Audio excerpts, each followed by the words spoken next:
زیادہ تر. تو ہم کو اس کی پھر سے ایک مرتبہ تصور کرنا پڑے گا کہ کیسے ہم اس پاکستان کو بنائیں جو پاکستان ہم سب کے لیے اچھا ہو. جس پاکستان جو ریاست ہے وہ ہماری ماں کی طرح ہو, وہ پاکستان ہماری ماں کی طرح ہو. تو وہ ریاست بنانی ہے ہم کو پاکستان میں, اور یہاں کوئی باہر سے لوگ نہیں آئے گا. تو اگر پاکستان کو اچھا بنانا ہے تو ہم پاکستانی ہی اچھا بنائیں گے. اگر پاکستان کا نیا تصور لے کر آنا ہے, تصور نو کرنا ہے اس ملک کا, اس ریاست کا, تو وہ ہم ہی کریں گے انشاءاللہ. اور آج کوئٹہ سے اس چیز کا آغاز ہوگا انشاءاللہ. میں یہ بات کہنا چاہتا ہوں کہ اس وقت پاکستان میں کافی معاشی دشواریاں ہیں, یہ آپ سب جانتے ہیں. اور تھوڑی سی اگر اس کی اجازت مجھے دے دیں کہ جو ہم مشرف صاحب کے زمانے میں امریکہ کے وار آن ٹیرر میں شامل ہمیں کیا گیا تھا, تو کافی مغربی ممالک نے ہمارا کچھ قرض کم کر دیا تھا, لیکن پھر بھی اس وقت ہمارے اوپر 3100 ارب روپے کا قرضہ تھا پاکستانیوں کے اوپر. اور مشرف صاحب کے زمانے کے بعد سے پھر ہم نے, مشرف صاحب کے زمانے سے ہی ہم نے پھر واپس سے بہت سارا قرض لینا شروع کر دیا, اور ہم ہر سال قرض لیتے آ رہے ہیں, لیتے آ رہے ہیں, لیتے آ رہے ہیں. تو آج پاکستان میں کچھ 50,000 ارب روپے تک کا قرض ہے, جس کے اندر 100 ارب روپے, تقریباً 25,000 ارب روپے کا جو قرضہ ہے وہ بیرونی کرنسی میں, یعنی کہ $100 بلین کا قرض ہے, جس کو ہم کو واپس کرنا مشکل ہو رہا ہے. اور جو آج پاکستان کے مسائل ہیں, جو آج پاکستان کے جو معاشی مسائل ہیں, وہ اسینشلی اسی لیے ہیں, وہ ایکچولی اس لیے ہیں کہ وہ جو $100 ارب ہم کو باہر لوگوں کو واپس کرنے ہیں اور ہر سال $20 ارب دینے ہیں, وہ ہمارے پاس نہیں ہے. اور اس کی ایک وجہ یہ ہے کہ ہم جتنا ایکسپورٹ کرتے ہیں, ہم صرف سارے پاکستانی 22 کروڑ پاکستانی مل کر صرف اور صرف $30 بلین کا ایکسپورٹ کرتے ہیں, جبکہ ہم امپورٹ $80 بلین کا کرتے ہیں. تو $50 بلین کا یہ خسارہ ہو جاتا ہے. لیکن پھر اللہ کے شکر سے جو پاکستانی, ہمارے پاکستانی بھائی اور بہن باہر رہتے ہیں اور جو محنت کرتے ہیں اور ہم کو پیسے بھیجتے ہیں, تو $30 بلین وہ بھیج دیتے ہیں, تو پھر $20 بلین کا خسارہ رہ جاتا ہے. پچھلے سال عمران خان صاحب $18 بلین کا خسارہ چھوڑ کے گئے تھے. اب ہم نے خسارہ کم کیا ہے, مگر اس خسارے کے علاوہ ہم کو $20 بلین دنیا کو واپس بھی کرنے ہیں. اور کیونکہ ہمارے پاس پیسے نہیں ہوتے تو ہم یہاں سے پیسے لے کے وہاں دے دیتے ہیں, ایک ملک سے پیسے لے کے دوسرے ملک کو دے دیتے ہیں, ایک ادارے سے پیسے لے کے دوسرے اداروں کو دے دیتے ہیں. عام فہم میں اس کو ہم جسٹ ٹوپی گھما رہے ہوتے ہیں. تو یہ اب ایسا وقت آ گیا ہے کہ جہاں پہ پاکستان کو ایک قوم بن کر, ایک ذمہ دار قوم بن کر, ایک عزت دار قوم بن کر اب ہم کو کہنا پڑے گا کہ بس اب ہم جو ہے وہ ہمارے وزرائے اعظم اور دیگر اکابرین جو ہیں وہ روز جو ہے وہ سعودی عرب نہ جائیں یا UAE نہ جائیں یا IMF نہ جائیں, بلکہ ہم کوشش کریں کہ ہم اپنے پیروں پہ کھڑے رہ سکیں. اور وہ پیروں پہ کھڑے رہنے کے لیے بھی پاکستان کی نئی تصور کرنا پڑے گا. اور اس پیروں پہ کھڑے رہنے کے لیے اگر پاکستان کو پیروں پہ کھڑا کرنا ہے تو ہر پاکستانی کو اپنے پیر پہ کھڑا کرنا پڑے گا. اگر ہر پاکستانی اپنے پیر پہ کھڑا ہوگا تو پاکستان خود بخود پیر پہ کھڑا ہوگا. تو یہ ہمیں سوچنا ضروری ہے کہ ہم پاکستان کو کس طرح اپنے پیروں پہ کھڑا کر سکتے ہیں. یہ سوچنا ہمیں ضروری ہے کہ ہم پاکستان کی کس طرح ایسا تصور کر سکتے ہیں پاکستان کا کہ جس کے اندر ہم جو چاہیں وہ کر سکیں. دیکھیں ایک بات یاد رکھیں کہ جو چیز ہم سوچ نہیں سکتے وہ ہم کر نہیں سکتے. تو جو بھی ارادہ کریں گے وہ پہلے آپ کو سوچنا پڑے گا. تو اگر پاکستان کے اندر آدھے بچے جو اسکول جاتے ہوں وہ اسکول نہیں جا رہے ہوں, یعنی کہ آدھے بچے 16 عمر سے کم کے اسکول میں نہیں ہوں, تو کیا اگلی جنریشن پڑھی لکھی ہو سکتی ہے؟ نہیں ہو سکتی ہے. تو پہلی چیز ہم کو یہ تصور کرنی پڑے گی کہ ہمارے نئے پاکستان میں, نئے تصور شدہ پاکستان میں ہر بچہ اسکول میں جا رہا ہو. یہ بات تو تصور کرنی پڑے گی. اگر یہ تصور نہیں کر سکتے تو پھر ہم کیسے آگے بڑھیں گے اگر ہر بچے کو ہم نہیں پڑھا سکیں گے. لیکن ایک بات میں آپ کو اور بھی بتا دوں کہ جس بچے نے رات کو روٹی نہیں کھائی ہو اس کو آپ صبح تعلیم نہیں دے سکتے.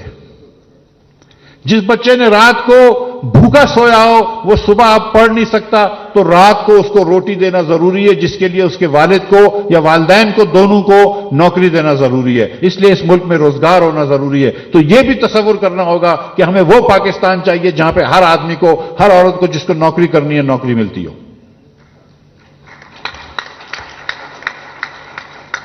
تالی بجا لو، اس میں کوئی شرم کی بات نہیں ہے، نوکری مانگ رہے ہیں نا۔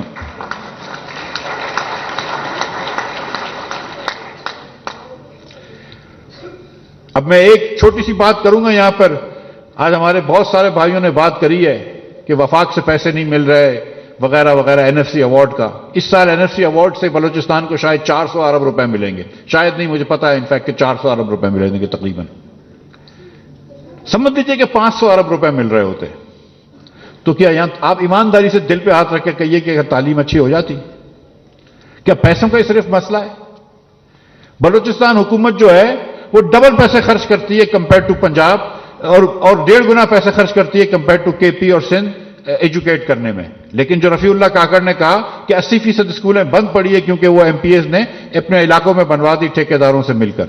تو اگر آپ کو تعلیم اچھی کرنی ہے تو صرف یہ نہیں کہ وفاق آپ کو پیسے دے، اس کے اندر اسکول کے اندر بچوں کو بھیجنا ہے، ٹیچروں کو بھیجنا ہے اور ان کو پڑھوانا بھی ہے۔ یہ بات بھی کرنا ضروری ہے۔ اگر ہم تصور نو کر رہے ہیں پاکستان کا، تو ہم کو سب کو اپنے آپ کو بہتر کرنا ہے، اور ہم کو سب کو یہ کرنا ہے کہ ہر بچے کو یہاں پہ تعلیم دینی ہے۔ ایک بات آپ کو اور بتاؤں کہ بچوں کو اسکول بھیجنا ضروری نہیں ہے۔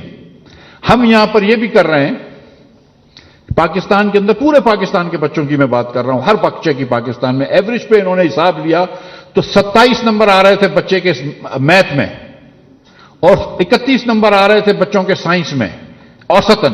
اس کا مطلب ہے کہ ہر بچہ میتھ میں بھی فیل ہو رہا ہے، ہر بچہ سائنس میں بھی فیل ہو رہا ہے۔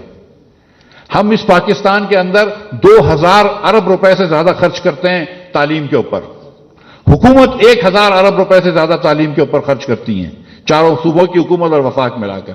مگر اس کے بعد اگر بچہ میتھ میں بھی فیل ہو رہا ہو، سائنس میں بھی فیل ہو رہا ہو، تو پھر ہمیں یہ بھی سوال کرنا چاہیے ہمارے اساتذہ سے کہ بھائی آپ کیا پڑھا رہے ہیں، میری بہن آپ کیا پڑھا رہی ہیں اس بچے کو۔ تو ہمیں یہ بھی دیکھنا ہے کہ نہ صرف اسکولوں کے اندر بچوں کو بھیجنا ہے بلکہ اسکولوں کے نظام بھی اچھے کرنے ہیں۔ اور اسکولوں کا نظام کرنے کا سب سے اچھا طریقہ بتاؤں، وہ اسکولوں جو ہے نا وہ پروونشل ہیڈ کوارٹر سے نہیں چلنی چاہیے، وہ کوئٹہ سے، کراچی سے، لاہور سے اور پشاور سے نہیں چلنی چاہیے، وہ لوکل ڈیولپمنٹ گورنمنٹ کے اندر ہونی چاہیے، اور اس کے اوپر پیرنٹس بیٹھنے چاہیے۔ آپ بٹھا دیجئے والدین کو اسکول بورڈ کے اوپر۔ امریکہ کے اندر یہ ہوتا ہے کہ اسکول بورڈز ہوتے ہیں جہاں پہ الیکشن ہوتے ہیں، آپ والدین کو بٹھا دیجئے اسکول بورڈ کے اوپر، وہ میک شور کریں گے کہ ٹیچر روز صبح آئے گا، اور اگر نہیں آئے گا اور والدین کو یہ حق دے دیجئے کہ جو نہیں آئے ٹیچر پڑھانے کے لیے اس کو نکال دو، اور جو اچھا ٹیچر ہو اس کو نوکری دو، حکومت پیسے دے ان کو، حکومت وظیفہ دے ان کو، لیکن والدین کو اختیار دیجئے، اسکولیں اچھی ہو جائیں گی۔ مگر اگر اختیار جو ہے وہ شہروں کا نہ دیں، اختیار صوبوں کو نہ دیں، اختیار ڈسٹرکٹ کو نہ دیں، اختیار لوگوں کو دیں، اختیار والدین کو دیں، تو اسکولیں خود بخود بہتر ہو جائیں گی۔ جب والدین اسکول کو دیکھ رہے ہوں گے تو بچے پڑھ رہے ہوں گے۔ آپ پیسے دے دیں لیکن اختیار نہ لیں ان سے واپس، یہ ایک مسئلہ ہے۔ تو ہم یہ تصور کرنا چاہتے ہیں کہ یہ پاکستان چاہیے جہاں پہ سب بچے پڑھ رہے ہوں، یہ پاکستان چاہیے کہ جہاں پر سب بچے پڑھ بھی رہے ہوں اور اچھا پڑھ رہے ہوں، صرف اسکول نہ جا رہے ہوں بلکہ تعلیم لے کر آ رہے ہوں۔ تربیت آپ نے دینی ہے اپنے بچوں کو، لیکن اسکول نے جو تعلیم دینی ہے وہ اچھی تعلیم لے کر آ رہے ہوں۔ ہمیں یہ کرنا ضروری ہے۔ ہمیں یہ بھی آج پاکستان میں تصور کرنا ہے کہ 40% بچے پاکستان میں اسٹنٹڈ ہوتے ہیں۔ اسٹنٹڈ کا مطلب ہے کہ اس کی ہائٹ اس کی ایج کے مطابق نہیں ہے، اس کا قد اتنا لمبا نہیں ہے جتنی اس کی عمر ہے۔ یہ پتہ ہے کیوں ہوتا ہے؟ یہ اس لیے ہوتا ہے کہ ساری زندگی اس کو اتنی خوراک نہیں ملی ہے جتنی ملنی چاہیے، تو وہ بیچارہ اسٹنٹڈ رہ جاتا ہے۔ ہر 10 میں سے 4 پاکستانی بچے اسٹنٹڈ ہیں۔ جو بچہ اسٹنٹڈ ہوتا ہے وہ مینٹلی اسٹنٹڈ ہوتا ہے، اس کو آپ پڑھا بھی نہیں سکتے۔ یہاں پہ سٹوری ختم نہیں ہوتی ہے۔ 17% پاکستانی بچے، بلکہ 18% پاکستانی بچے، 17.7% پاکستانی بچہ ویسٹڈ ہے۔ ویسٹڈ وہ ہوتا ہے کہ اس کی ہائٹ کے حساب سے اس کا وزن کم ہوتا ہے۔ یہ کیوں ہوتا ہے؟ یہ اس لیے ہوتا ہے کہ پچھلے 1 سال میں اس کو خوراک نہیں ملی ہوتی ہے، اس کے والدین غریب ہو گئے ہوتے ہیں، اچانک نوکری چلے گئی ہے باپ کی، یا کچھ بھی ایسا ہو گیا، حادثہ، بیماری پڑ گئی گھر کے اندر، دوا دارو کے اوپر خرچہ کر دیا، پیسے نہیں رہے، بچے کی خوراک کم ہو گئی، اس کی ہائٹ تو تھی لیکن اب اس کا وزن کم ہو گیا۔ 17% بچے وہ ہوتے ہیں۔ اس کے علاوہ 28% بچے وہ ہیں کہ جو میل نورشن ہیں، جن کی ہائٹ تو ٹھیک ہے، ویٹ بھی ٹھیک ہے، لیکن تھوڑا سا ویٹ کم ہے. اس کا یہ مطلب ہے کہ 86% بچے کو اتنی خوراک نہیں مل رہی پاکستان میں جتنی اس کو ملنی چاہیے. 86% بچے کو. کروڑوں بچے اس ملک میں، لاکھوں بچے روز رات کو اس کا مطلب ہے بھوکے سوتے ہیں.